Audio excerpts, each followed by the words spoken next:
पुढची बातमी आता नालासोपाऱ्यातून। रेल्वे स्थानकाच्या बाहेर तब्बल 7 ते 8 फूट पाणी साचलंय। मुसळधार पावसामुळे रेल्वे स्थानक परिसराला तलावाचं स्वरूप आलंय। या साचलेल्या पाण्यातूनच जीव धोक्यात घालून चाकरमान्यांना वाट काढत आपलं घर गाठावं लागते। त्यामुळे प्रवाशांचे प्रचंड हाल होत आहेत।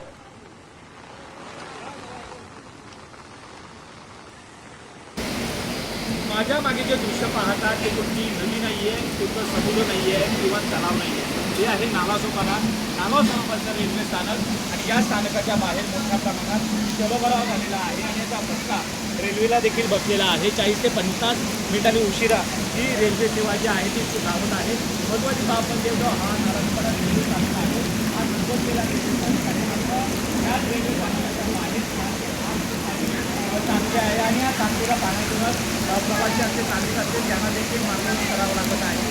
नालासोपारा रेल्वे स्थानक हे जे आहे ते महत्त्वाचं स्थानक मानलं जातं, कारण लाखो प्रवासी जे आहेत ते याच रेल्वे स्थानकातून ये जा करत असतात।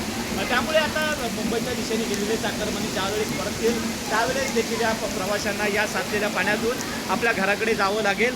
आणि त्या महत्त्वाची बाब म्हणजे जर रेल्वे स्थानकाच्या बाहेर जी दुकानं आहेत या दुकानांमध्ये मोठ्या प्रमाणात पाणी साचलेलं आहे। लाखोचं नुकसान देखील या दुकानदारांचं झालेलं आहे। एखादं पाहिलं तर मध्यरात्रीपासून पावसाचा जोर जो आहे तो कायम आहे। अद्यापही पाऊस जो आहे तो मुसळधार पडतोय, त्यामुळे शहराचा 70 ते 80% भाग जो आहे तो पूर्णतः पाण्याखाली गेलेला आहे आणि आज साचलेल्या पाण्यातून नागरिकांसह प्रवाशांना देखील मार्गक्रमण करावं लागत आहे। महत्त्वाची बाब म्हणजे जर पावसाचा जोर अद्यापही कायम राहिला तर शहरामध्ये जनजीवन भीषण परिस्थिती विस्कळीत होण्याची दाट शक्यता वर्तवली जात आहे। यामुळे सध्याच्या परिस्थितीमध्ये जो जलभराव झालेला आहे या जलभरावामुळे नागरिकांचं जे जनजीवन जे आहे ते विस्कळीत होताना आपल्याला पाहायला मिळतं आणि नालासोपारा जो रेल्वे स्थानक आहे हा रेल्वे स्थानकामध्ये देखील मोठ्या प्रमाणात पाणी साठलेलं आहे। आता हे पाण्याचा निचरा कधी होईल याकडे मात्र सर्व नागरिकांसह प्रवाशांचं लक्ष लागलं आहे। म्हणून आम्ही साम टीव्ही न्यूज नालासोपारा।